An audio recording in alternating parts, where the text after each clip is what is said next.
This was the time of Patrick Bateman and, Wall Street, arbitrage, M&A, everyone making shit ton of money in finance. And I didn't.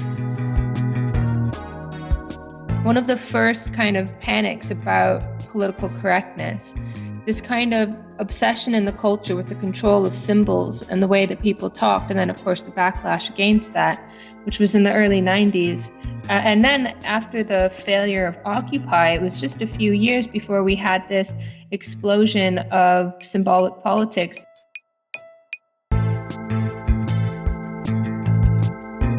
The protests that have happened, and some of them were like, I have to work hard to remember that there was something called Occupy Wall Street.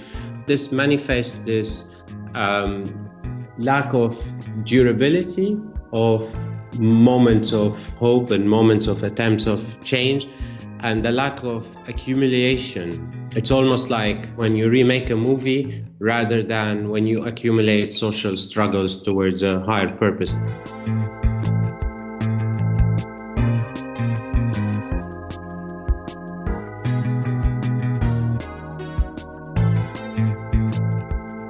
Hey, welcome to the 100th episode of Alpha Bunga Bunga, the global politics podcast at the end of history.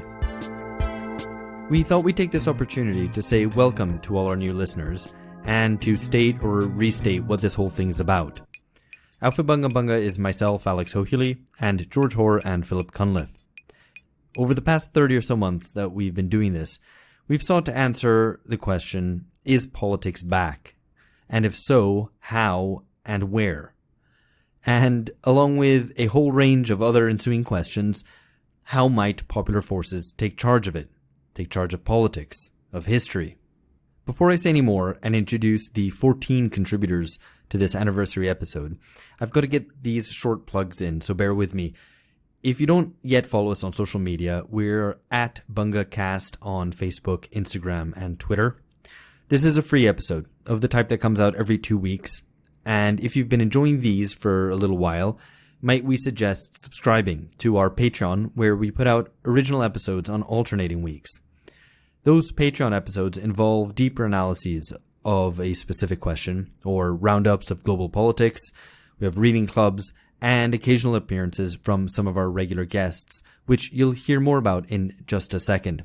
So that's patreon.com/BungaCast, where you can sign up from $5 a month for access to all our original paywalled episodes. And just as a little extra enticement, here's a preview of what we've got coming up in early 2020. We're discussing ecofascism.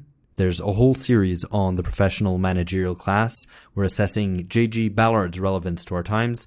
There's the ongoing global protest explosion, where we're looking at Hong Kong, Haiti, Chile, and other places besides. A retrospective on the Arab Spring and recent eruptions in Lebanon, Sudan, and so on. And music at the end of history. So, like for anyone who grew up in the 90s or 2000s in the West, the 2008 global financial crisis and its political consequences over the past decade felt something like a flash flood in the desert. There was nothing happening, and suddenly it was like everything was happening. But it also seemed like a lot of people were losing their minds over this, thinking politics had gone crazy or that some evil forces had emerged out of nowhere to take politics rightward, or that we were going back to the 1970s, or if you prefer, to the 1930s. This sort of hysteria became so pronounced from around 2016 onwards, in the UK and the US, but not limited to those places, that we decided it needed to be called out. Our name for it is neoliberal order breakdown syndrome. We see this as the inability of liberal establishments to accept, explain, and respond to political change.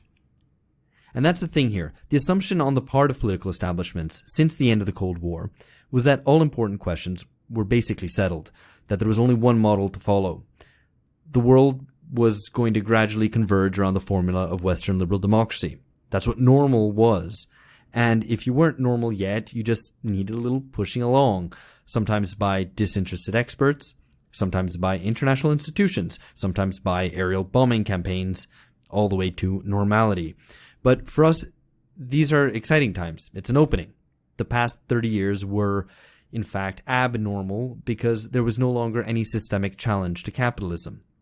So in this special episode, we've invited some of our favorite guests to reflect on what one event, personal or political, most captures the past 30 years since 1989 for them. We hope that this all serves as a prompt to think about the end of history period that announced itself with the fall of the Berlin Wall, to think about whether we're still in the end of history, or if the breakdown of the neoliberal order means genuine change may be possible again. The 14 contributions you'll now hear are guests we've had on Alpha Bunga Bunga over the past 2 years, and that we reckon are some of the most clever thinkers around on the left today. They're mates of ours who are always game for probing these sorts of questions. So thank you very much to them, and thank you to everyone who's been on Alpha Bunga Bunga over our first 100 episodes.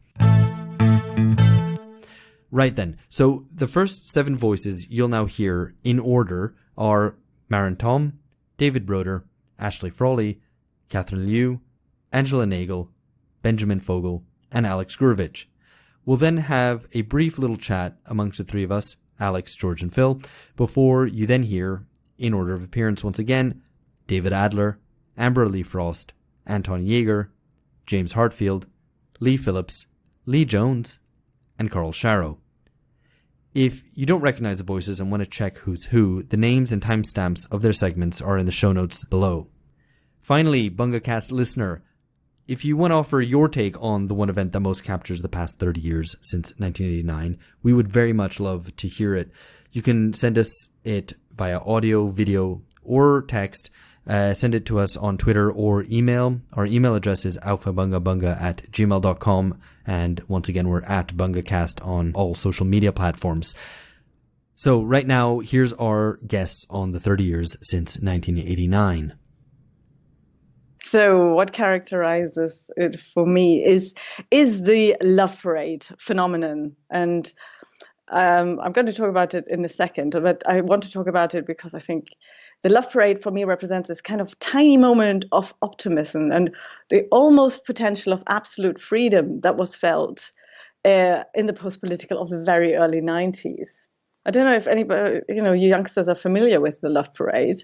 It was a really, really famous sort of electronic dance music parade. And it began in 1989 in West Berlin in Germany, which was like a couple of months later. It was just Berlin. And it was held every year in summer, basically until 2003. And it was sort of a club night, but it was registered as a political demonstration with the city council. So it was basically a parade that walked up and down the Kurfürstendamm in Berlin.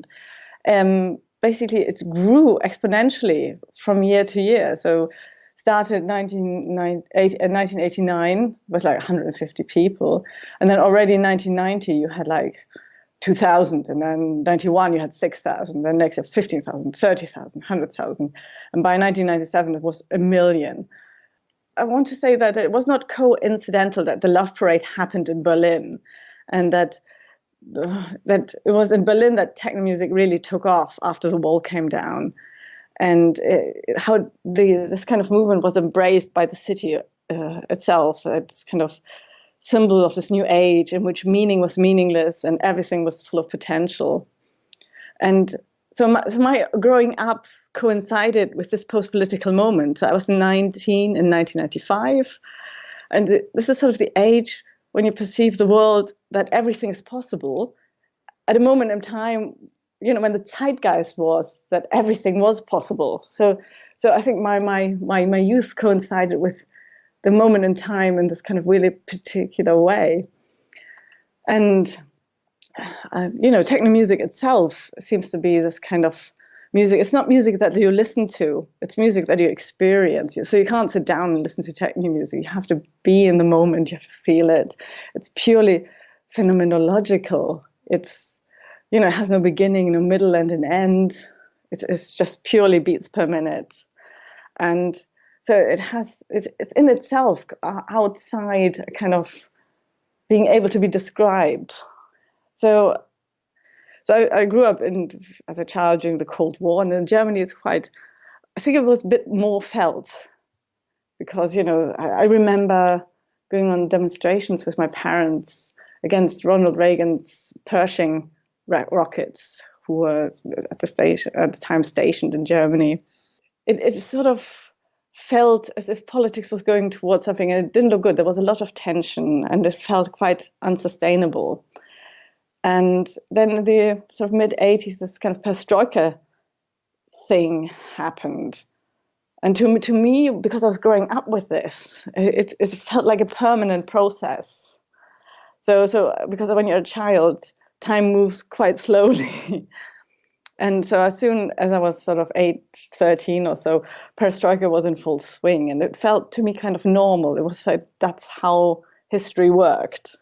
So the collapse of the Soviet Union and the fall of the Berlin Wall, so over the next 2 years, that felt just basically like a natural historical development to me. And so this kind of development wasn't quite as big a shock to me as it was for my parents, who were completely lost.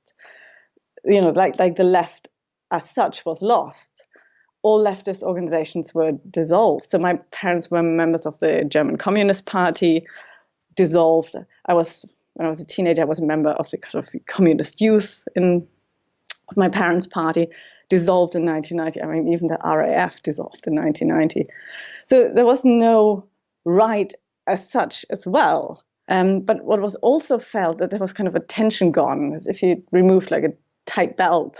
And this was a kind of unique feeling that there was absolutely no context anymore. And what I want to emphasize, that this is like this first moment where you could feel, I think, absolutely and utterly free. So every matter, so from getting East Germany to be like West Germany, to the regulation of public life, that was already solved, that problem. You didn't need extra bureaucracy. You would just do what's logical. You would just let history take its course, and everything would be fine. So you don't need politics, but also, and I think this is really important, you don't need authority. And this is what I want to emphasize with this feeling that there was the potential for freedom in this kind of, we don't need any kind of context. And that also means authority, regulation, anybody telling you what to do. It will all solve itself. And the love parade itself saw itself outside politics. It really expressed this new feeling that it has no context. It really resisted any kind of definition. Nobody knew. It wasn't a demonstration. Was registered as a demonstration, but it wasn't. Was it a celebration? Was it a display? Was it just a carnival? Which causes does it oppose, support? It didn't do any of these. It resisted all of these kind of definitions. This would be unimaginable today. This kind of absolute resisting of meaning, and even the kind of you called it love parade in English, right? Instead, Liebesparade is kind of important because people always think, you adopt a foreign language word to make things more clear, but actually it was adopted to kind of resist meaning. So, as you say, history catches up with you, and authority returned, not least with the help who had sort of reconstituted itself by the late 90s. Right. So I think the moment which most characterizes the post-1989 period is the fall of Silvio Berlusconi's first government in December 1994. Berlusconi had become prime minister in March of that same year after winning the elections for his new party, Forza Italia, a new party of the centre-right modelled around his business empire. Its majority in parliament decisively relied on the post-fascists of Alleanza Nazionale and the Lega Nord, which was also a party just coming into its second general election.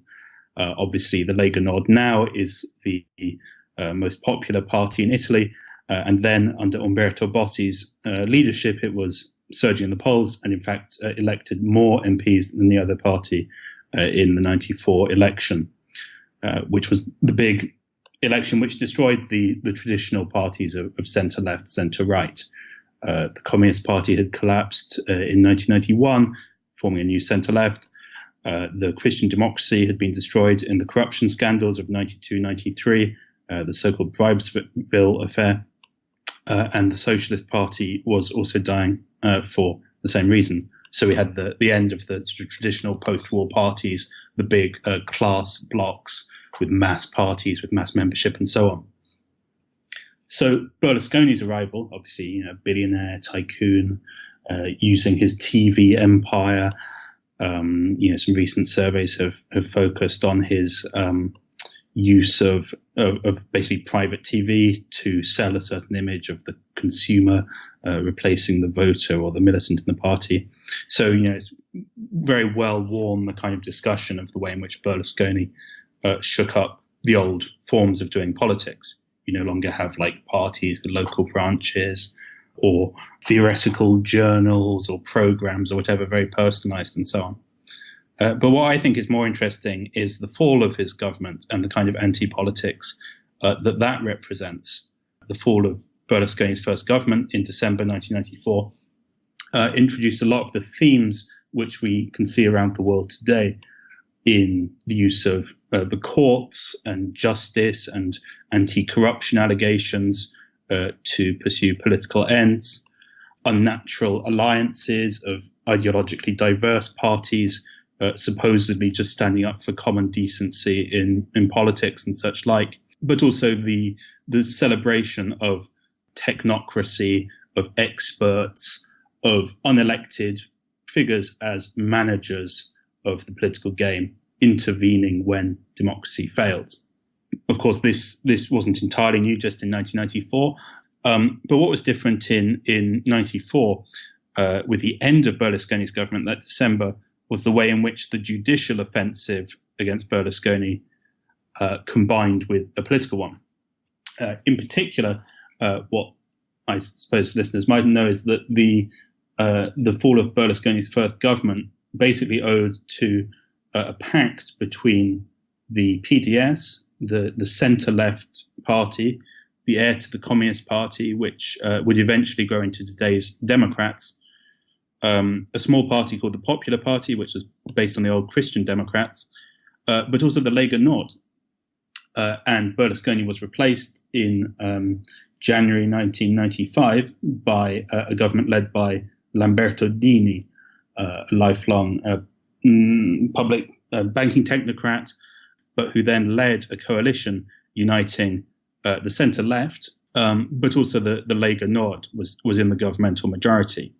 And these parties together formed a parliamentary bloc which lifted to power a government entirely composed of independent technocrats who carried out austerity reforms basically free from any kind of direct electoral pressure.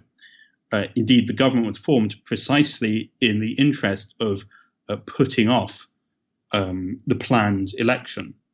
After Berlusconi's government fell, in December 1994, the most direct and immediate cause for which was him coming under investigation for ties to mafia, the Lega basically began to swing its support behind the idea of an alternative and technocratic government.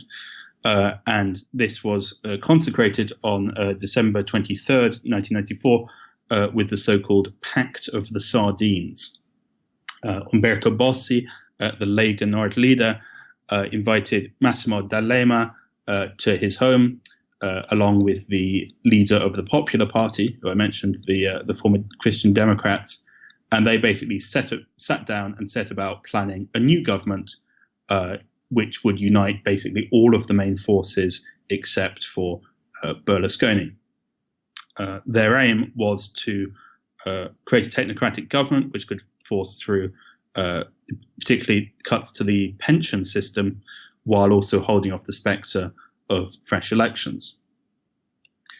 This was one of the ways in which the Italian centre-left, and indeed had recently started to call itself the centre-left, began its long march to the neoliberal centre-right. This was indeed a sort of cultural moment in which the idea, with the end of the so-called First Republic, the end of the post-war parties, this was a moment in which the idea of rationalization and cleaning up politics and narrowing the state and getting rid of bureaucracy were kind of transversal across the entire political field. Even Berlusconi himself said these things. So the so-called Pact of the Sardines of December 1994 was the meeting at Bossi's home, and kind of the idea is that he didn't actually ever live in his official, or say his MP's residence in Rome, so he didn't keep any food there. So he had the ex-communist leader D'Alema around for a chat about forming a new government, but there was no food to be had in the house, only an old tin of sardines. D'Alema would later distance himself even from this memory, claiming that he hadn't actually had any of the sardines himself, a bit of a I didn't inhale kind of moment on his part. But nonetheless, the political importance of the Pact of the Sardines was basically the end of even the appearance of sort of blocks of centre left and centre right in favour of a kind of anti-politics based on these ideas of rationalisation, of putting technocrats in charge. I think what's probably one of the more significant moments of the past 30 years was the Occupy movement. And some of the lessons that were taken from that, or perhaps not taken, in many ways it was kind of similar, although to a much smaller scale, much smaller scale in terms of significance, similar to the fall of the Berlin Wall in the way that it signified the exhaustion of a particular approach to doing politics. So obviously the fall of the Berlin Wall, in a much bigger way, signified for many the end of history, that, basically capitalism is all there is. You can change a few things, but it was just piecemeal democratic reform from there on out. And Occupy represented this sort of the culmination of movements that had sought to have these big public spectacles as protests. So we had big marches and the carnivalesque protest, and this movement kind of combined aspects of those things, but also attempted to kind of, reimagine different ways of living and alternatives to capitalism and alternatives to capitalist democracy and so on, but also in a really end of history kind of way. So there was this real rejection of big ideas, rejection of totalizing discourses, of attempts to give direction and meaning to the movement, because of the realization of what had happened in the past when, you had these vanguards that attempted to give movement and meaning to politics or to political movement. It all sort of descended into authoritarianism. And so the idea was to kind of have this leaderless movement and almost like this demandless movement where demands were kind of an afterthought. And of course, that couldn't but fail. I mean, there was no clear possibility or even criteria for success. It was just this expressive moment, which is what politics had become for quite a long time, these sort of expressions of discontent. And in that way, they operated as like a kind of safety valve for all sorts of emotions that might otherwise have been directed toward more coherent for social movements, or perhaps at a different time period would have been directed towards more coherent movements. And I think what's interesting is that after the fall of the Berlin Wall, you had one of the first kind of panics about political correctness, this kind of obsession in the culture with the control of symbols and the way that people talked, and then of course the backlash against that, which was in the early 90s. And then, interestingly, after the failure of Occupy, it was just a few years before we had this explosion of symbolic politics, of this idea that most every social problem is downstream from culture and language and symbols. And so if you just kind of tinker with the way people talk, social justice will be found. And I'm sort of... maybe this is a bit of a caricature, but I think there is certainly a loss of faith in the power of ideas to or argument to kind of work through or understanding to work through social problems that's happened. And I think so we basically are still stuck in this, there is no alternative. And I think what happens when you get stuck there is we start to descend into the politics of symbols, and you see this happen twice. So I think it's interesting that after the fall of the Berlin Wall, you had the rise of symbolic politics and political correctness, and then after 2011, you had a similar sort of rise of the politics of language. So I think these have become really significant. We're still sort of working that out as in the culture. You know, what does politics look like in the end of history? So in 1986, I got a 4-year fellowship, graduate fellowship for City University of New York's PhD program in French. And it was on paper, when I got it, it looked great. I mean, this was a long, long time ago, but it was $11,000 a year of fellowship and everything else paid for. It wasn't a king's ransom. I mean, the studio apartments in New York were still like $500-600 a month then, which, was unaffordable to me. My parents were not going to help me. And, but I thought I could make it. I thought I could do it with that. And I would work in the summer and, I was going to be able to live with $11,000. I didn't really want to do French, but I was like, it was the Cold War, and French was still considered an important language because Europe was an important front, and there was a whole glamour of that. I mean, there were very fucked up reasons why I chose French, but let's just say that it had to do with, pre-fall kind of ideas of what was important. And I go and get my first paycheck that October, and the paycheck is much less than I thought it was. And it actually was going to make it impossible for me to live without going into debt or actually having a part-time to full-time job. I mean, it was going to be like $800-900 a month. And then what I got on the paycheck was actually $500-600. And I asked the woman at the fellowship office, like, what happened? And, this is wrong because I'm still getting $11,000 a year, and this is a lot less than I expected. And she said, oh, no, the Reagan tax reforms just went through. Fellowships are now taxable income. And it just knocked my fucking socks off. Like, I was really, not that politically active, always, left leaning. My dad had been communist sympathizing. And I'd never felt so powerless in my life. I realized that, I had been bamboozled, and that the fellowship that I accepted was not going to be the generous fellowship. And the woman was very sympathetic. She was like, oh, yeah, a lot of our graduate students are having a really difficult time with this because under Jimmy Carter, before Reagan, I guess as part of, New Deal redistributive policies, graduate fellowships were not taxable income. And now when I look back on it, I just think that was the first blow of austerity and neoliberalism delivered to me, like 22-year-old me, like straight in the face. And my response was anger, and I was like so fucking furious. And I'd been used to my whole life working and hustling, and I think I should have gone out of graduate school right then and there, but I was very stubborn, and I stayed in.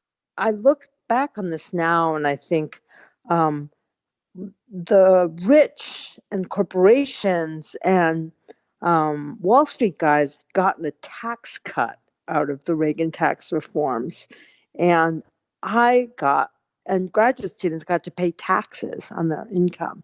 And I just thought the absurdity of that was so intense. Like, this was a public institution, and I was getting public funds, and then they were taxing me on these funds. And, the outrage and the anger and sort of the atomization, what to do with it was so raw. And, austerity politics and neoliberalism just delivered blow after blow to us. So, the freshness of that, we kind of forgot. So when you first asked me this question, I was like, I didn't know what the fall of the wall was going to mean. I didn't know it was going to mean the collapse of the humanities. I didn't know how deeply it was going to destroy the kind of social democratic life world that the 1970s US was, that I was growing up in. But in 1986, with the Reagan tax reforms, I knew that I had gone from almost surviving on a fellowship to not surviving at all. And I also, and that was just so fucked up. But I did this other thing that we all do under capitalism, is that we individualize the problem. Like, I internalized it. And when I looked back on all these decisions I'd made, I blamed myself. I was like, why didn't I just go out and get another job? Why didn't I just say, this is fucked up, I'm leaving? Like, why did I make bad choices? That's the sort of internal narrative that this immediately sparked in me. Why did I go to see the University of New York? Why didn't I apply to other graduate programs so I could negotiate better terms? Like, I started to think of myself as someone who was like really bad entrepreneur, bad at business, because we were all like fucking in business now. And in the social democratic 70s, when I was still coming up in the world, like, I thought there would be places where we could pursue knowledge or do stuff that wasn't going to be crushed by the market and such. And now I just feel like we're all so inured to that. But I came out of a really different life world, a life world that I saw destroyed piece by piece. And so when I've been reading about what happened to East Germany after 1989, and when I see East Germans here, because I'm in Berlin now, I feel like we share the same kind of shock. Like, you're born into a world and then it's taken from you piece by piece. Like, you're not willing to, and nothing is you've signed on for. And then everyone tells you, like, it's democracy. Like, we're free here. This is democracy. Aren't you free? Don't you feel free? Like, this is so great. And they love showing on the 30th anniversary of the fall of the wall, all these people running over the wall. Like, everyone's just dying to be in the West. Everyone wants to be in the West. Well, I did not fucking sign on for the kinds of sadism that austerity politics and capitalism forced me into. I did not sign on for that. And I don't think any of these East Germans did either. I think the best symbol of Ireland and its kind of transition to an open society, and one in which the ideas of the end of history kind of became part of the ideology of the ruling class, was this thing called the Web Summit, and essentially it was like a global summit of tech leaders who would come to Ireland, and it was seen as a matter of great pride. But ultimately, the Web Summit had to actually leave because the infrastructure, from the Wi-Fi to the transport infrastructure, wasn't good enough. I thought it was a great kind of symbol of the hollowness of Ireland's, post-colonial end of history project, because the idea was essentially that they could build, an entirely new economy without doing the tough nation-building work of actually investing in infrastructure, public infrastructure, and so on. So the Web Summit had to leave after all of the, the propaganda that surrounded it. So my experience of the end of history was, in particular, how it impacted on Ireland. Ireland in the 90s started to boom, and one of the reasons for this was a low corporation tax that brought in a lot of the headquarters of the major Silicon Valley companies. And it was a very unexpected kind of boom because Ireland had always been very poor by European standards. Ireland had been kind of an unusual case, an outlier, in that it was a British colony. It had had for hundreds of years all of these rebellions, from the United Irishmen to the Fenians, which were always kind of impossible rebellions that were put down. Eventually one was successful in 1916. And when Ireland became independent, it had as post-colonial countries do, this big problem that basically its economy had been designed to service the empire. And so it had to build up, its own national economy and indigenous industrial base. It kind of had a hard time doing that. And so eventually in the 90s, they got this idea to base the entire economy on low corporation tax. So, for example, Apple was reported to be paying 0.02%. Officially, it's 12%, but there are all these loopholes. And so at the time in the 90s, when this kind of seeming economic miracle happened, it coincided with the idea of the end of history and also the new economy idea that the future of prosperous economies would be not rooted in industry and labor, but in kind of the knowledge economy, finance, tech, and so on. So it kind of became this model, in a way, a model society for like Popper's open society and, the end of history society that had put behind it all of the romantic nationalism and the romantic kind of anti-imperialism of its past, and had moved on to become this kind of technocratic open society. And what happened basically was, in many ways it did. I mean, it was praised, for example, in Wired magazine in 1998. They had an article called Ireland, the Silicon Isle, as this kind of ideal model for small countries. Recently, Bernard-Henri Lévy has said that the Irish are the heroes of Europe who resist the winds of populism. So it's also kind of seen as a kind of liberal success story in that it moved from these older passions toward, being cosmopolitan and liberal and so on. Now, the problem with that is that basically, if you look at the Irish economy today, the problems that it has are essentially landlordism, economic dependence on foreign powers, and emigration, which is exactly the problems that it had under the British Empire, and exactly the problems that people were radicalized around and organized around, except that now, because it has imbibed all of these end of history ideas, it's much harder for Irish people to see these forces as something to organize against, because they are so integrated into the propaganda of the open society, the end of history, and the kind of the cosmopolitanism and the new economy and so on.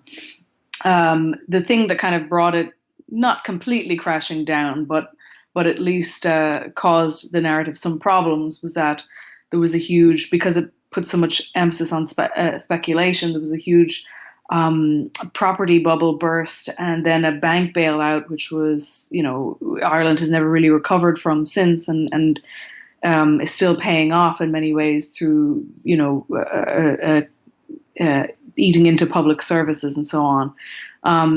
But really, it's in terms of, I guess, the ideology of the end of history, the idea was that it almost channeled nationalist sentiment into, it somehow kind of co-opted it or integrated it into globalization, because it was a case of, look, we've finally become a successful independent nation apart from the British Empire. We showed them kind of, but really it was a kind of poster child for all of those values and the benefits of a nation putting behind itself, passions and struggles that ultimately just cause a lot of bloodshed and, maybe aren't quite worth it. If we just integrate ourselves into the end of history, we can be prosperous and we don't have to worry about these things anymore. That was kind of the attraction of those ideas. And the way Ireland is written about it internationally is still very much along those lines. It is seen as the outlier that is not rebellious and that is that is so terrified of what will happen if it stops being this ideal kind of obedient society, whether it's to the EU or to the big tech companies that are there for tax purposes, or whatever it might be, that if it asserts itself in any way, that it will return to this dark past and will be poor again. The thing that I've been thinking about this past few weeks is actually a regional trend in Latin America, and that's the return of the military. I think the first trend we saw was in Honduras, in which a democratically elected president again was removed by a coup, backed, of course, by our good friends in the White House, Barack Obama and Hillary Clinton. And it was a remarkable event, because this was the first, I think, open military coup you can talk about post-1989.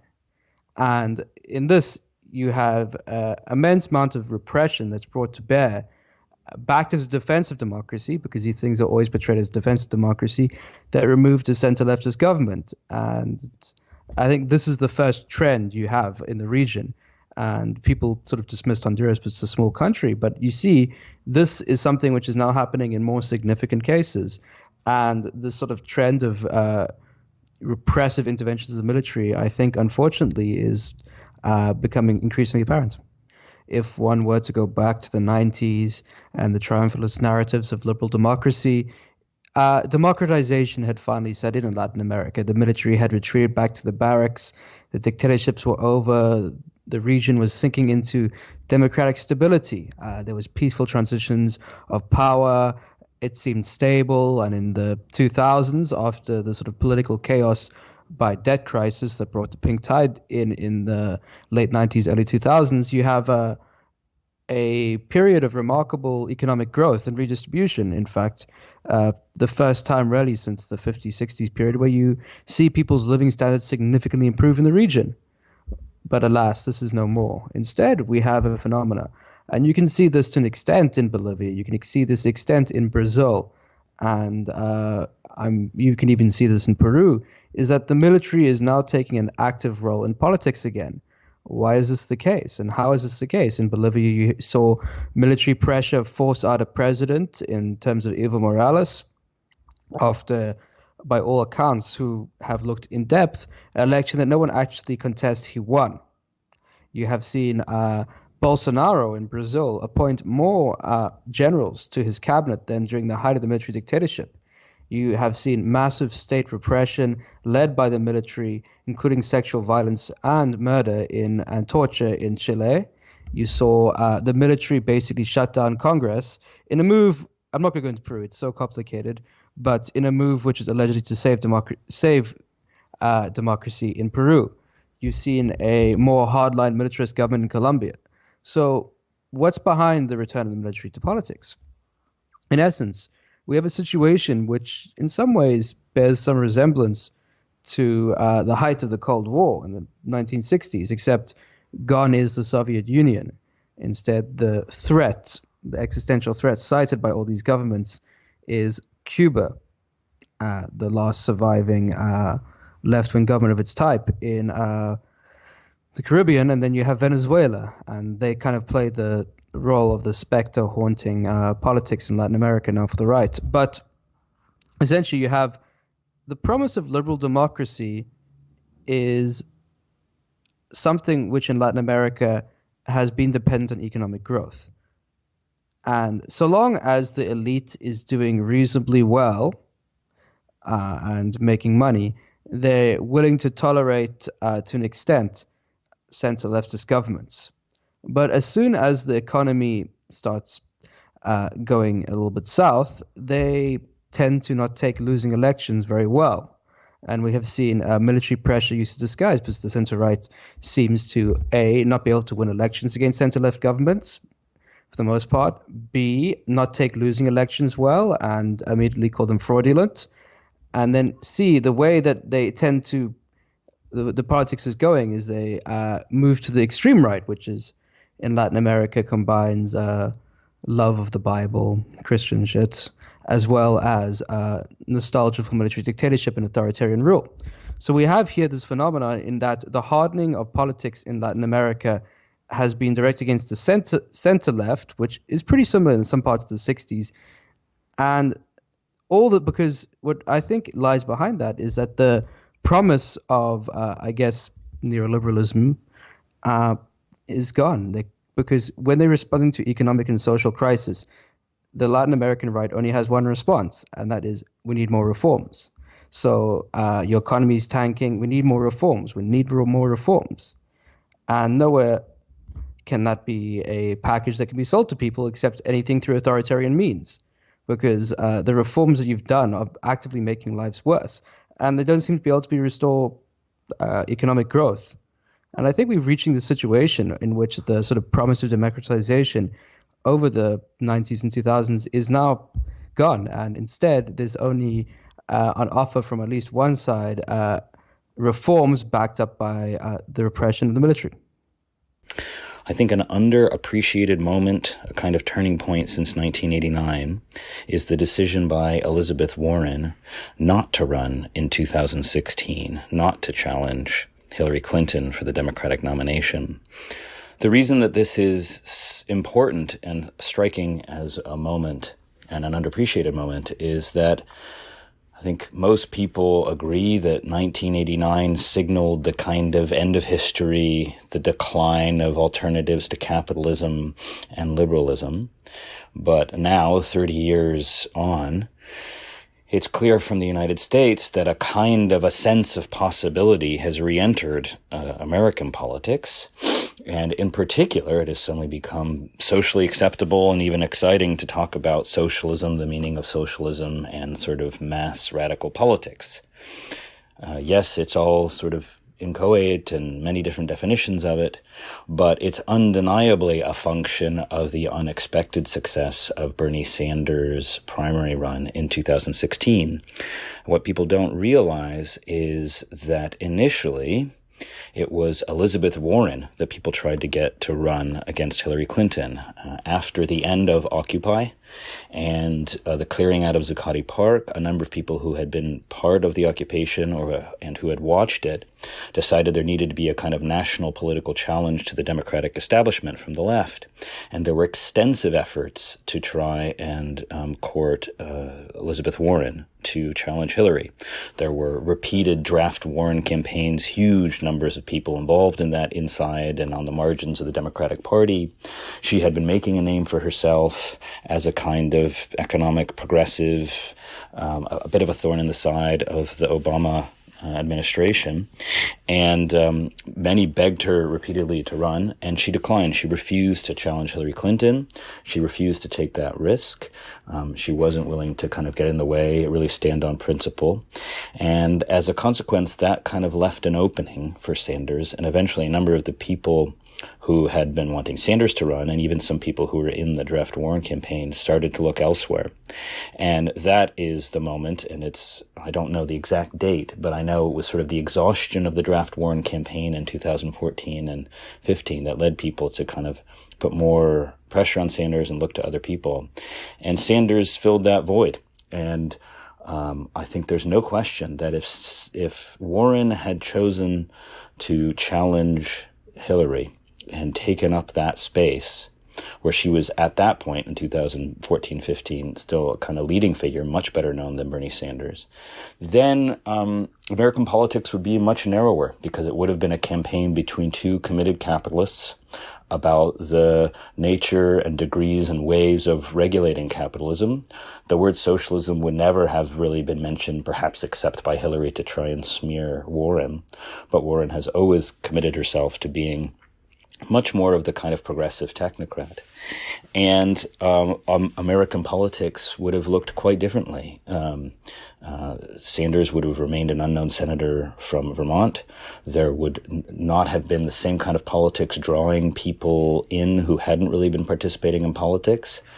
But instead, in one of these examples where kind of individual personal decisions also reflect broader structures, it's a very telling fact about Warren that she was never willing to challenge the Democratic establishment and therefore unwilling to step into the ring in 2016, and really says something about the difference between Sanders and Warren, that Sanders was ready to take on that challenge. And I think more than differences in policy, it's a real sign of the difference in their conception of politics, that Sanders is the one who was really willing to take up that space and commit himself to a kind of new movement politics. So he might not be a true socialist by our normal understanding of that, but the decision by Warren is both a kind of contingent, accidental kind of individual moment that people don't realize really happened or haven't paid attention to, but also expresses the kind of structures shifting beneath people's feet. And now she's playing perennial catch-up with Sanders when she was, in fact, a leading figure until the primary of 2016. So I think her decision not to run in 2016 is a crucial turning point since 1989, with now all the results that we're aware of.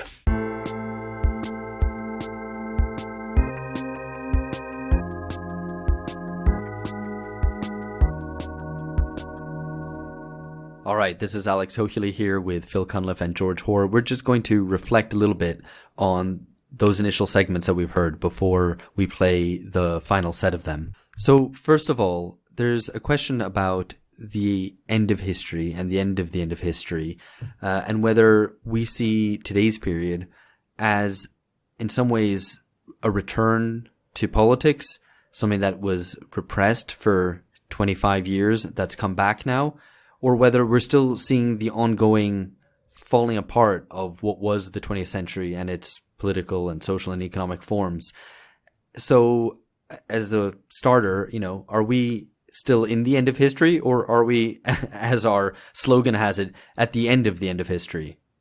I think it's definitely the end of neoliberalism is what we're witnessing, and whether or not that amounts to the end of history, or whether the end of history, or whether the kind of post-historical period might have different phases within it, is a question that's, I suppose, will become more apparent to us over the next few years. Yeah.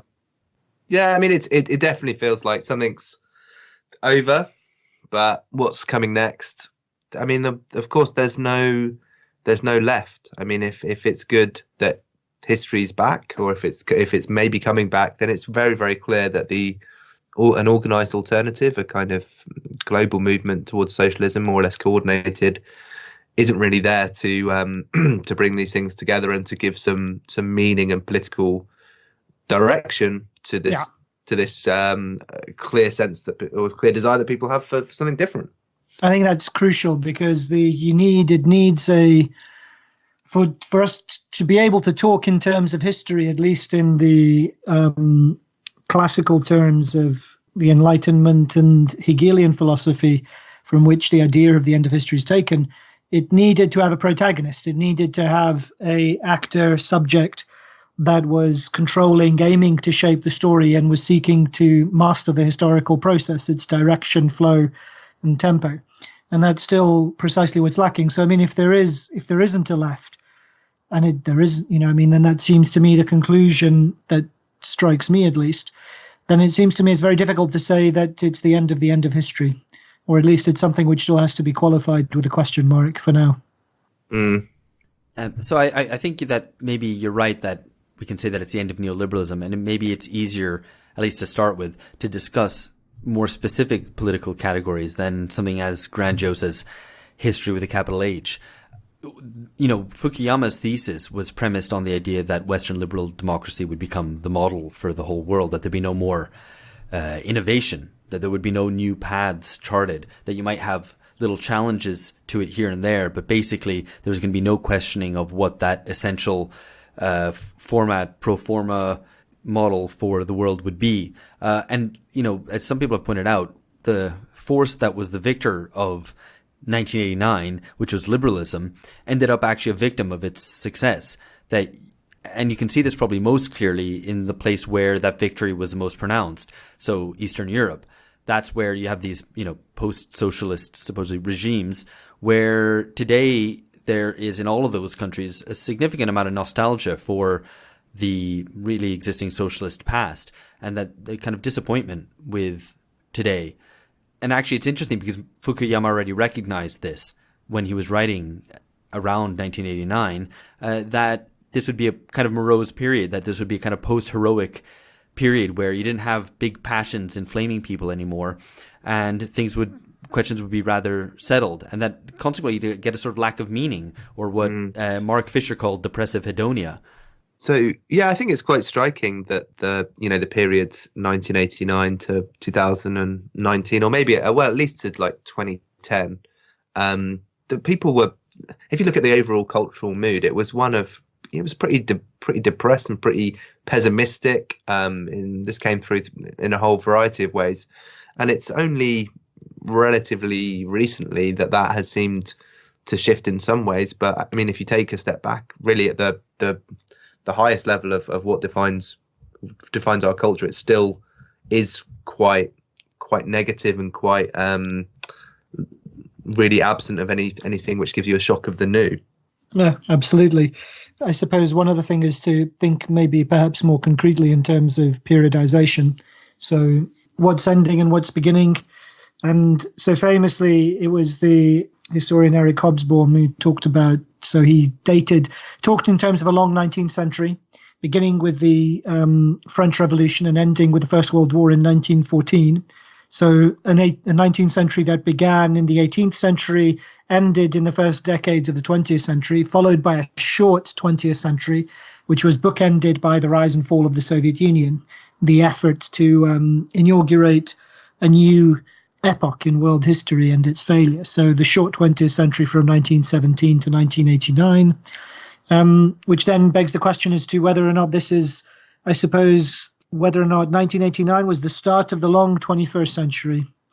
Or maybe one wag on Twitter called it, so at Bucephalus424, said maybe 1989 was the real end of the 19th century. So that'd be a very long 19th century, a 2-century 19th century, in fact. A kind of buy one, get one free century. Yeah. No, I think it's a really good point, and I think that's the value of sort of bringing together a variety of different perspectives from kind of, politics, economics, culture, philosophy, etc., to sort of see, well, actually, because it's always very difficult to periodize the present, but if you can do that, it does give you some tools to think, well, actually, what are the most important kind of top line aspects of the political situation we're in at the moment? Are we still in the shadow of the 19th century or the shadow of the 20th century? Adam Tooze said a long did he say? I think he said a long 20th century bookended by the decline and fall, or rather the rise and fall of American power. So the rise to power of America, the end of the First World War, 1917, to the election of Trump and America's reorganization of its relations with the rest of the world in 2016. So you have another kind of contender there. I guess it is too early. It is too early to tell, I suppose. But I think that theme about whether or not there's drift or mastery, or at least the effort at mastery, whether those are the overriding themes of the times, would be the most important element to bear in mind as to how you classify any particular period.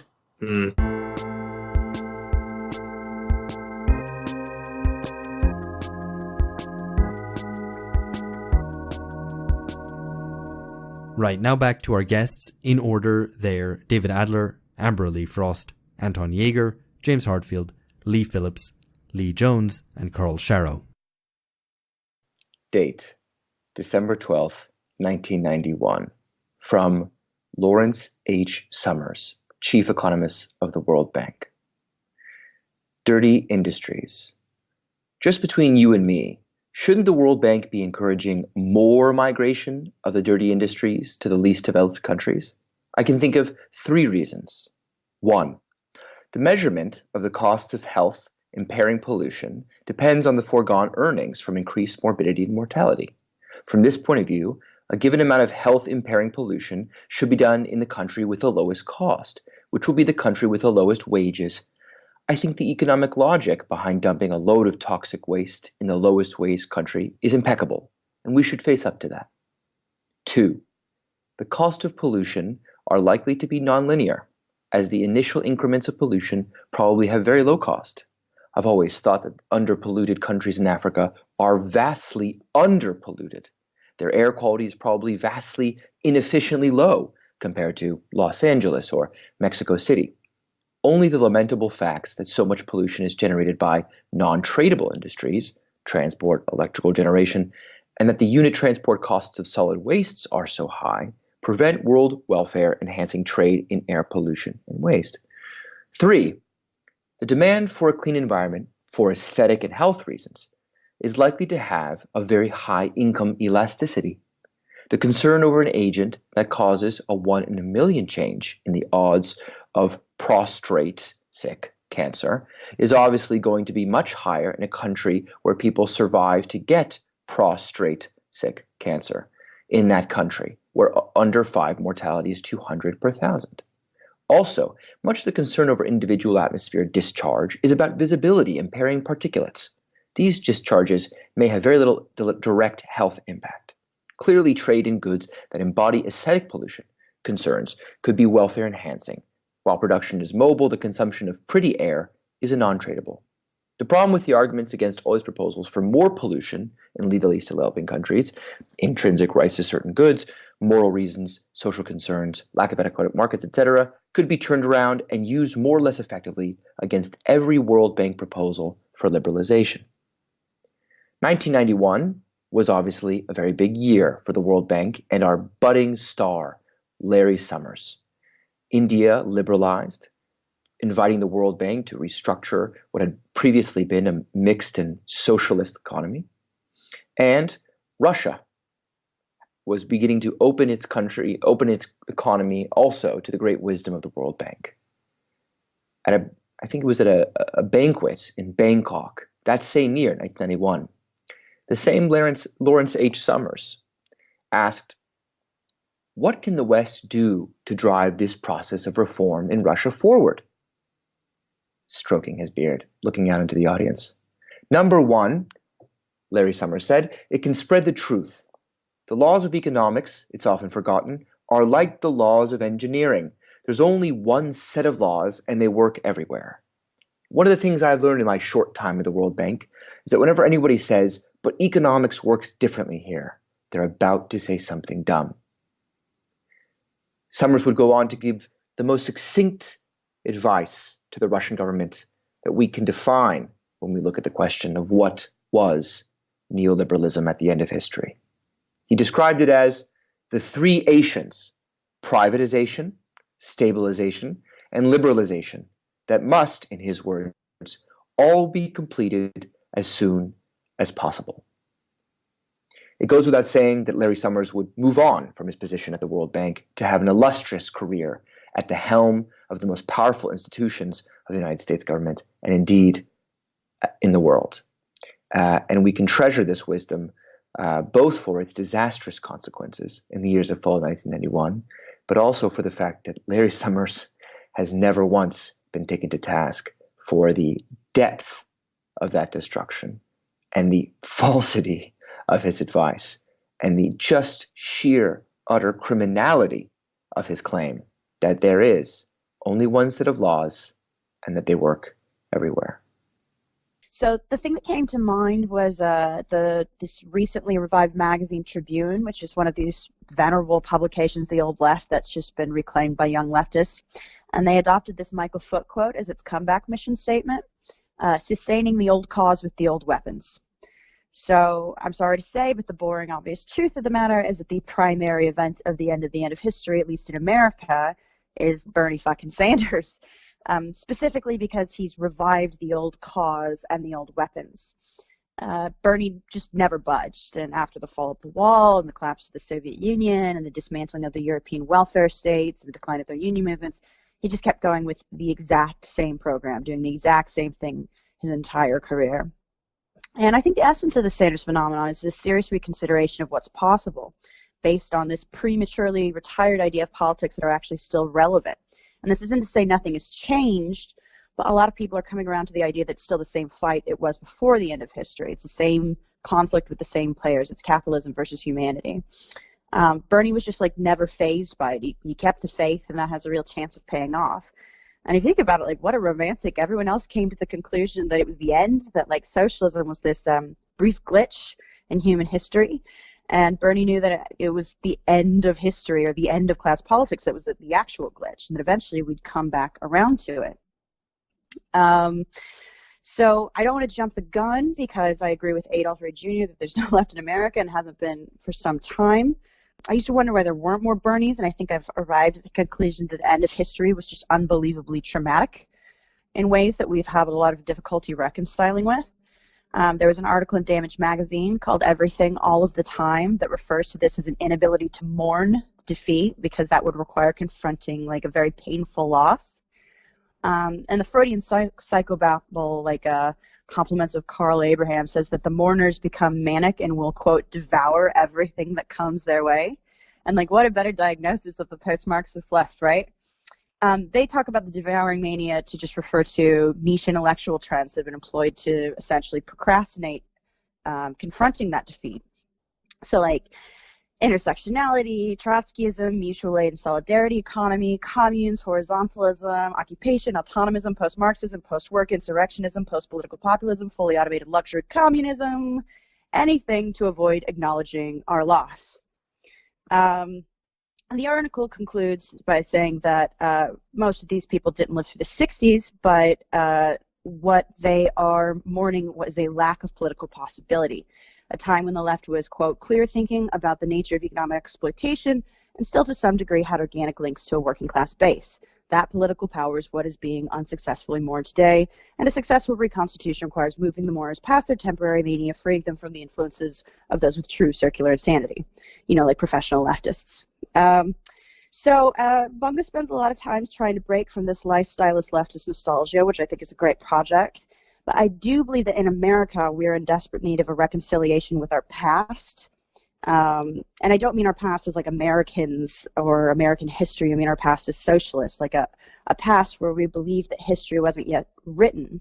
And I think with Bernie, we can allow ourselves sort of to mourn, maybe not even for communism or socialism specifically, but for a past that really actually did hold more promise and potential and ambition than our present. And this isn't to say there isn't still a lot of lingering pathology endemic to the movement. The hangover of this inability to mourn persists in, you know, the movement as a kind of what I call political pedophilia, most recognizable as the tendency to seek out both youth and novelty, manifesting in what Americans might call activistism or what Brits might call movementism, like chasing whatever the progressive zeitgeist is to make us appear relevant, thereby abandoning the most timeless principles of Marxism and class politics. To conclude, with Bernie, we've seen some acceptance of our past and our losses, and it's not nostalgia, it's moving towards resolution, because you can't escape grief, not if you want to keep moving forward, not if you want to reclaim those virtues and victories and analysis and ambition of a left tradition that I believe that we, in our grief and confusion, abandoned too hastily. Our hearts were broken, so we tried a bunch of weird eat, pray, love, hippie bullshit in an attempt to not deal with the pain, but now we are ready to love again, and there's no school like the old school, class war. This is what I think is the turning point, or the one that I noticed. There's always a turning point, and 9 times out of 10 you miss them. I think it was about 1986, and it was at the Institute of Contemporary Arts, and I wasn't there, but I read the documents afterwards. And it was Jean-Francois Lyotard giving a talk at the ICA, the Institute of Contemporary Arts, where my mother used to work as a concierge, I think. But in 1986, a man had come from France called Lyotard, and he was giving a talk. And in the audience was the doyen of English Marxist literary studies, who was called Terry Eagleton. And Eagleton took issue with Mr. Lyotard, and there was some kind of spat between them that you kind of knew was important as you read it, but couldn't quite work out why. And roughly speaking, it turned on this, was that Lyotard was saying the avant-garde is dead. The avant-garde is dead. And it was kind of wrapped up in a thing that kind of surprised me, but I shouldn't have been surprised. It said the vanguard is dead. He was saying the avant-garde is dead because the vanguard is dead. Those are two different modes of being. One is political activism, where you have vanguards, and the other is artistic practice, where you have avant-gardes. And most of us, up until that time, we thought if you were in the kind of political Marxist vanguard, then you were intrinsically sympathetic to the avant-garde.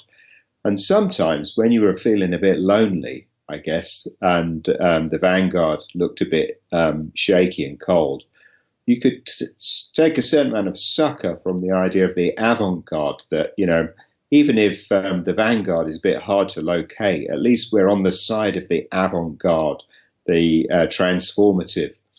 And in the kind of radical listings paper of the time, City Limits, it was all the design was derived from Alexander Rodchenko to connect us to the revolutionary spirit of 1917 in the not quite so revolutionary 1980s London lefty scene.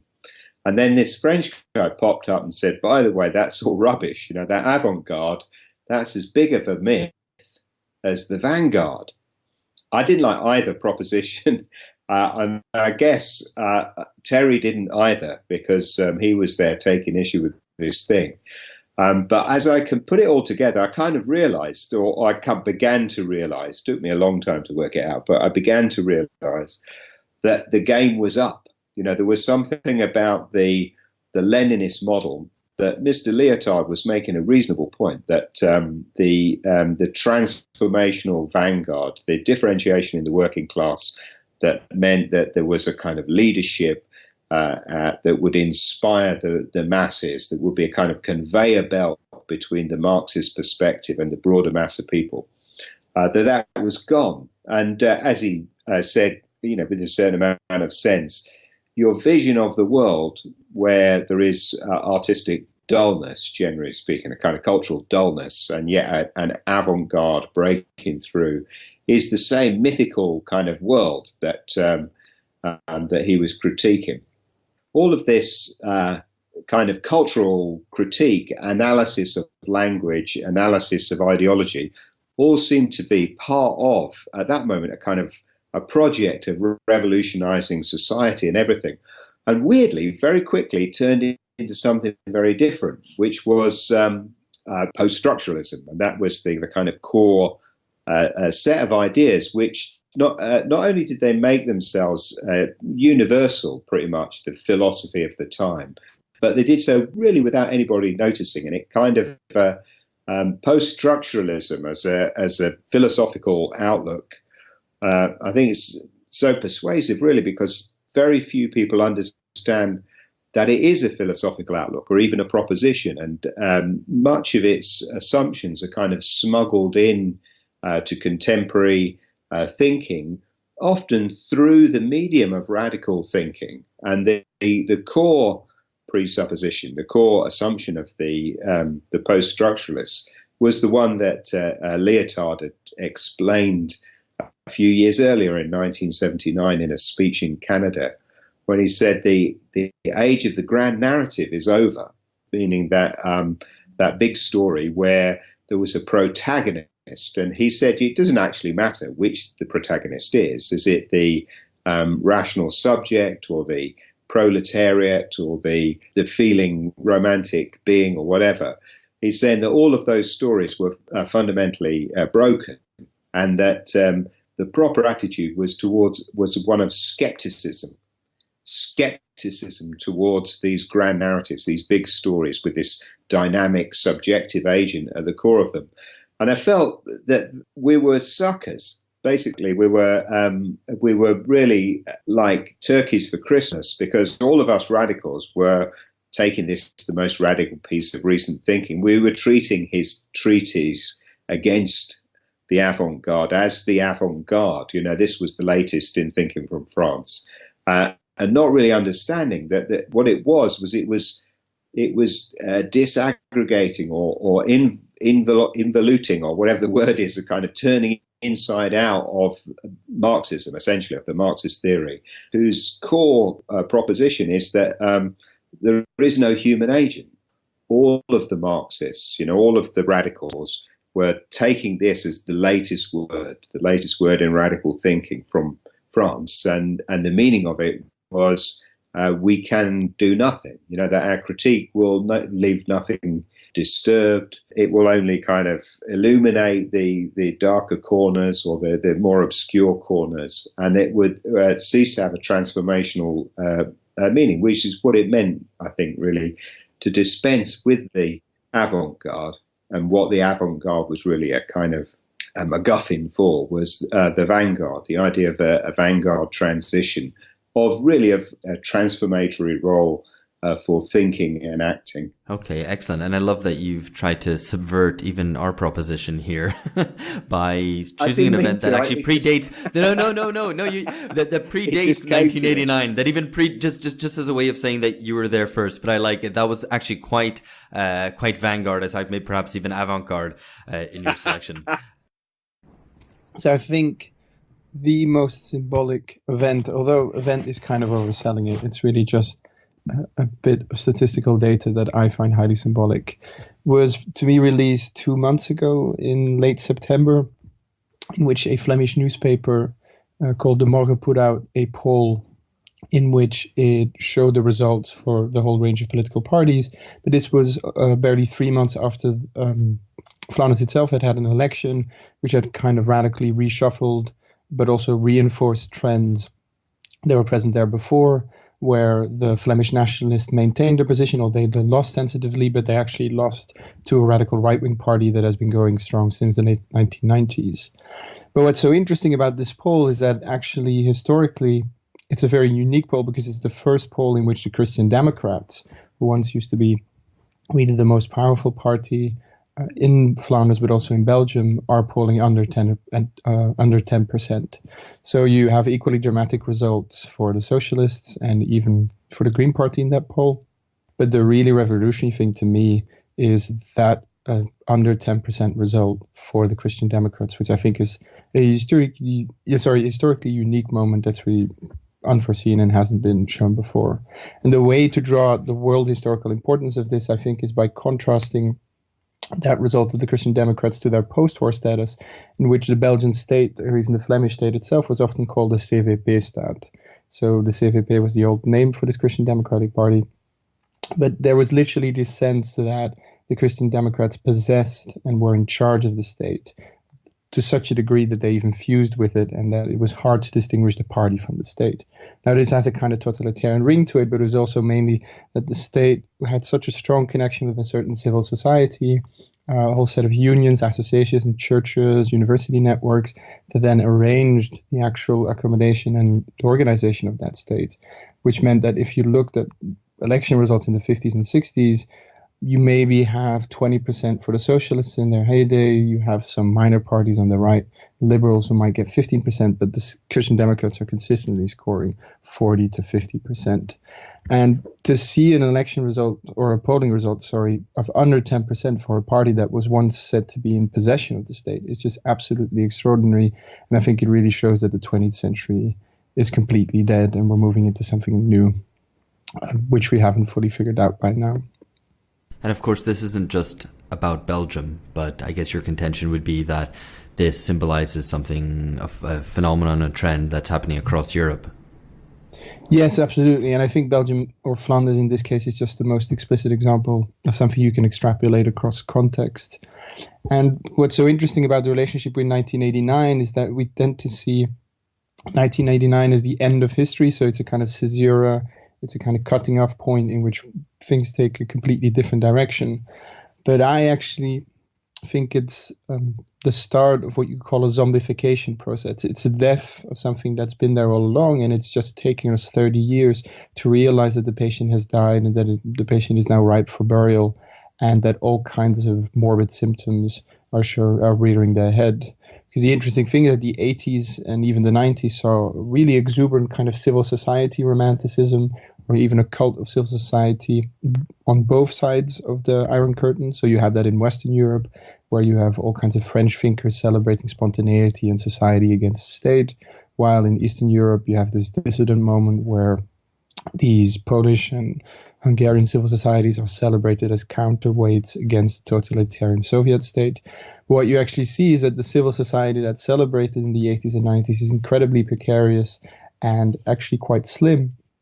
And what you see in the 30 years after that is a complete hollowing out of those classical civil societies, mainly through the decline of party democracy and the complete effacement of the union movement. And it's only, I think, post-2008, but even more explicitly post-2016, that we see the political fallout of this process. And I think now you can really see the zombies appearing, or the attempt to really let something new grow on this dead soil.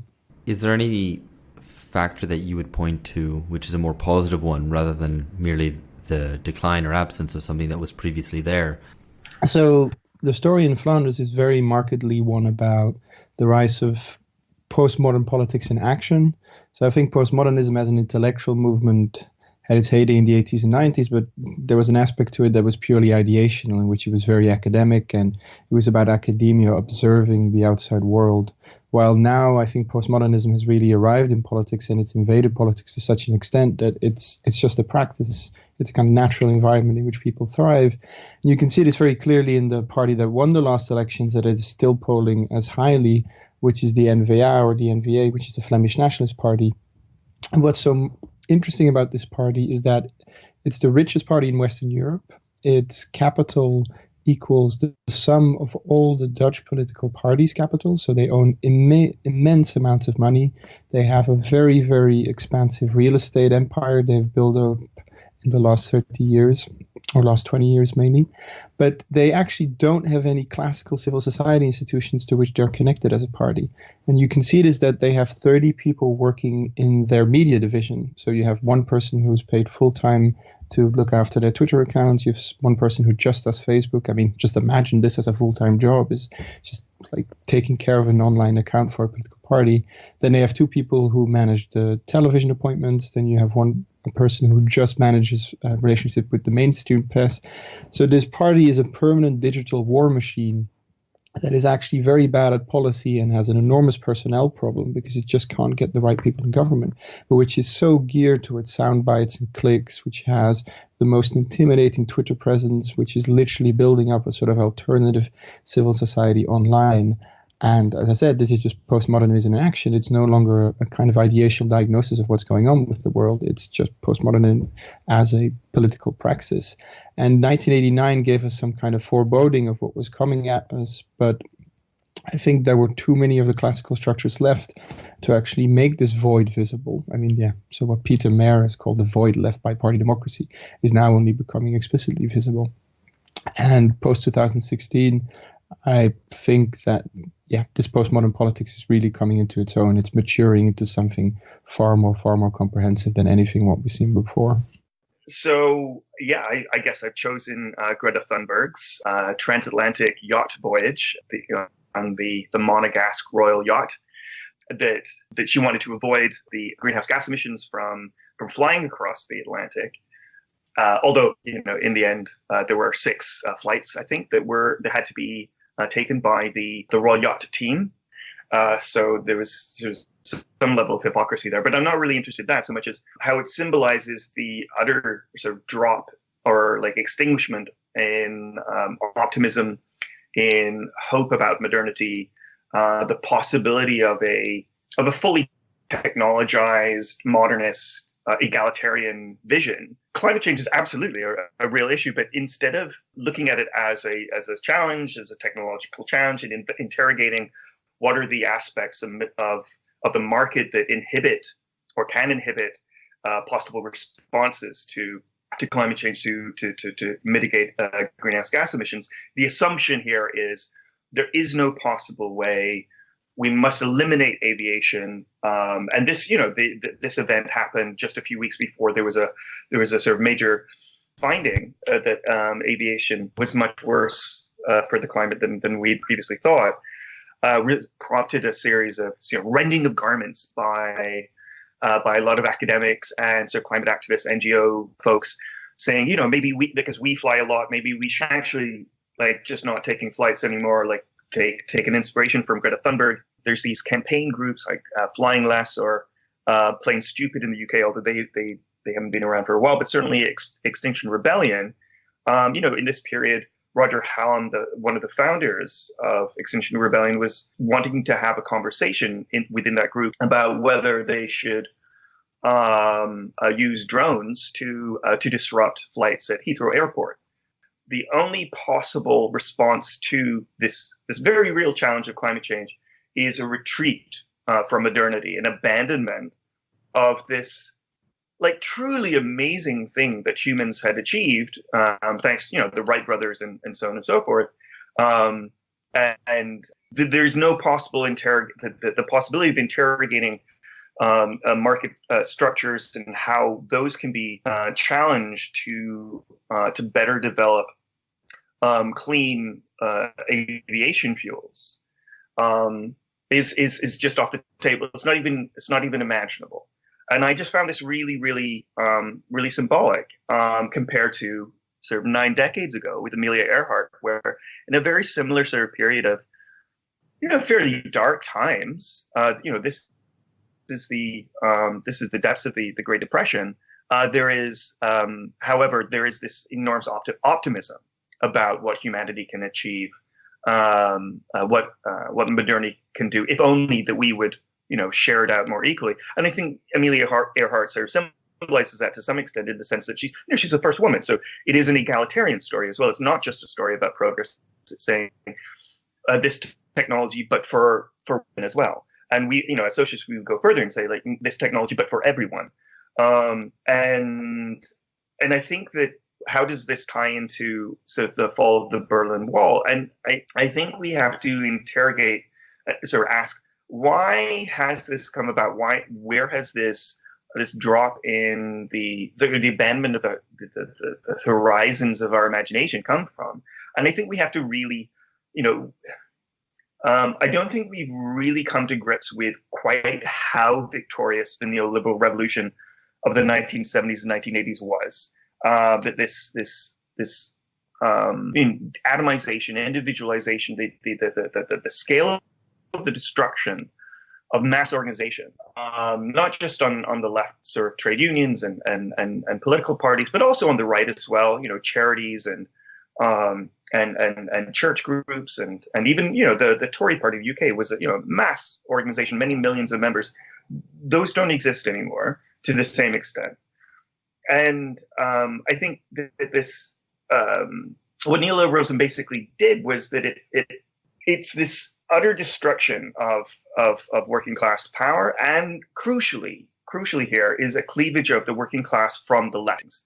And I think that eco-austerity that's expressed by sort of Greta Thunberg's transatlantic voyage and the idea of abandonment of aviation by academics and NGOs and Extinction Rebellion's maybe desire to disrupt flights at Heathrow via drones is expressive of that eco-austerity, but I also think or anti-modernity, but also postmodernism, identity politics, this sort of this unholy trio.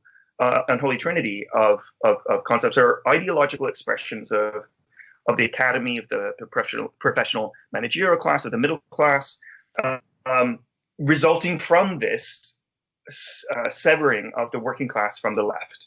And I think the easiest way to see this is that if all you have to do is go into any sort of working class community that has in the West that has suffered through 40 years of stagnating wages, of austerity, of deindustrialization, and then go and tell them that they need to consume less. It's just absurd, that sort of suggestion.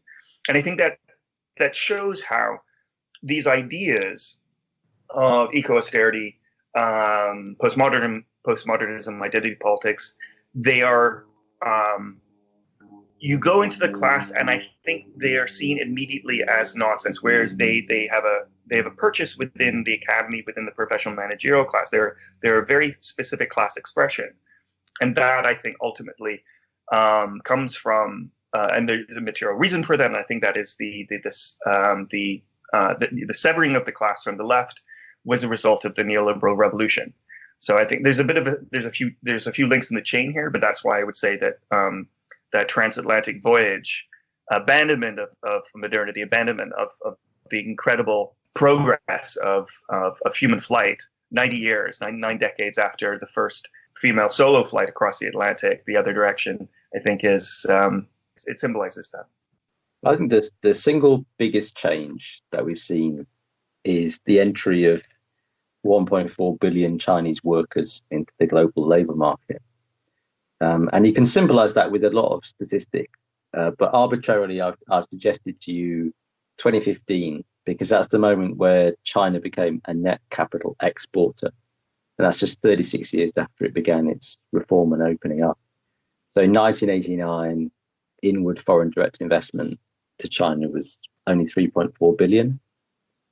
2018, it's 139 billion. So it's a 1,202% increase. But interestingly, outwards foreign investment from China started off really small, 780 million in 1989. 2018, it was 130 billion. So that's a 16,566% increase. And in 2015, that was the year where it happened for a couple of years.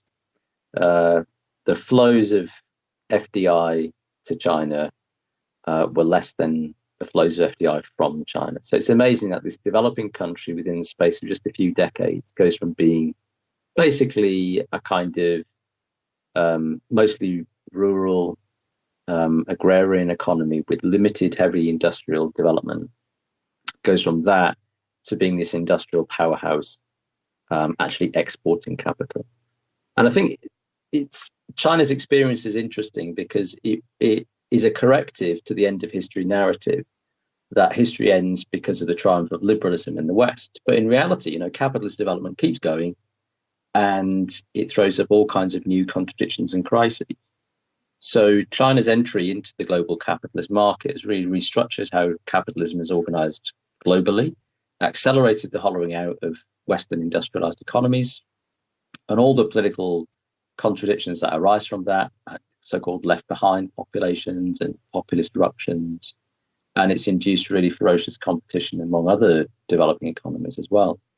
And that rapid development in China has led to massive overaccumulation of capital. So you have $4 trillion worth of reserves by 2016 and a desperate attempt to start exporting some of this capital, which is why you get this flip by 2015. But also a massive overinvestment crisis in the Chinese economy, leading to a profitability and debt crisis. And this is what's really feeding into the new Belt and Road Initiative that people may have heard of, where there's an attempt to export Chinese surplus capacity and capital. And if you look over the period from 2000 to 2014, China's development financing was estimated at $354 billion. So it's only 40 billion less than the United States. And that investment, which is going out even before the Belt and Road Initiative was really launched, has absolutely transformed landscapes and livelihoods in many developing countries, especially when it's been around agriculture, mining, hydropower, these kind of big ticket development projects. And that's led to a lot of resistance on the ground to land grabbing and forced displacement. And that's led to a lot of crisis and contestation in those countries. And then globally, again, massive trade imbalances have emerged with most countries. And you see that now having a political impact with the onset of the US-China trade war, with the potential decoupling of these two economies, but at the very least a much more hostile and confrontational environment. And that also reflects China's rapid rise technologically and also in terms of military power, which is leading to geopolitical concerns. And then if we dive back into China itself, the intensified nature of capitalist development has led to massive social conflict. Initially, it was a lot of rural unrest, which was linked to land grabbing. That was very much linked to China's growth model. That land was grabbed, it was monetized, infrastructure was put on it, and that led to another round of capitalist growth. So initially, about 2/3 of so-called mass incidents were linked to this land grabbing phenomenon at the local level, but increasingly it's shifting. So now the most recent data we have is about 2/3 of it is related to labour protests, and that reflects industrialisation as peasants have been drawn into the cities and into often really terrible kind of Dickensian conditions, with very sharply rising living costs, low wages. So reliable estimates suggest about 130,000 mass incidents per year. And it peaked really sharply after the economic slowdown in 2009. So, for example, labour unrest went up 300% in Beijing when demand for Chinese exports slowed with the global financial crisis. So I think China's entry into the global capitalist economy has to be up there as one of the most significant developments of the last 30 years, because it has reshaped global capitalism itself and triggered new forms of social and political contestation in China and all around the world. So, Alex, I thought about this quite a bit, and in our exchanges, you must have seen how much I was struggling with it. And then I came up with the perfect answer, I think, for the moment that captures the past 30 years for me. And that moment is when you asked me to choose the moment that captures the past 30 years for me. And I couldn't find an answer.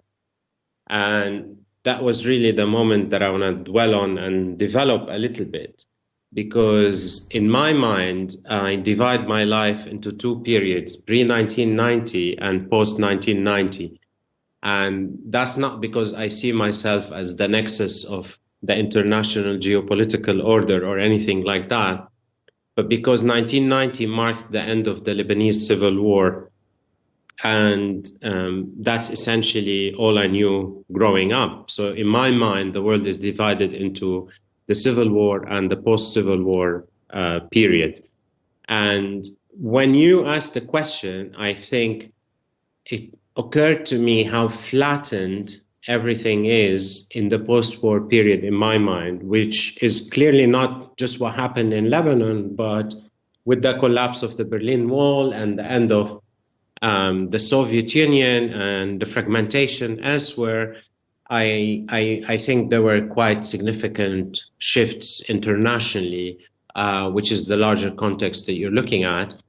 And ironically, I think for me, the period before has a very clear structure in my head. So I can remember year by year, there's a kind of a correlation between my personal life and what's happening in politics in the world around. And I can kind of reconstruct that chronologically. Now, when it comes to the post-1990 or the last kind of 30 years, I think there's much more of an overlap, of a muddle, of a flattening out of both of a personal narrative and a broader geopolitical narrative. And I think a lot of that is actually indicative of significant political shifts, cultural shifts, social shifts, and significant economic shifts as well. And what stands out to me is how overlapping and muddled those events are. So I am not able, and perhaps this is my personal failing, to reconstruct them in any linear manner that makes me kind of zoom in on one moment and then identify from that how I could reflect on those bigger shifts. And I think for a lot of us, there's certain personal shifts. For example, I moved around 2002 from Lebanon to Britain. So obviously that changes your prism of how you frame the world around you. But I think it's much more than that. I think with the end of the 1989 sort of Cold War era, I think it also marks the end of and this is not something I've invented, obviously, it marks a certain end of progressive ideologies, this gradual kind of victory of history against all opposing forces and a sense of ongoing progress. And I think I really wanted to focus on this sense of bleh, or the meh that we're living now, as a reflection, because while there were significant moments of hope, and in fact in Lebanon we're living one of them now, none of them have contributed to the creation of a sustained sense of reclaiming the path of history, a clear path towards progress, a clear path towards grand competing ideologies that will be able to take us out of the mire that we're in. And I'm not saying this necessarily from a pessimistic take, but rather to comment on the pernicious effect of the post-ideological world. And this is something that afflicts both right and left, I think, and center for sure today, where it makes this imagination in itself impossible or tries to frustrate it. So that's really the moment that I wanted to focus on. And I can draw strands on it, and I can give examples. So if we go back to the beginning of the so-called Arab Spring, which in retrospect was quite a problematic term, but it was marked a moment of popular uprising against old established corrupt authoritarian regimes.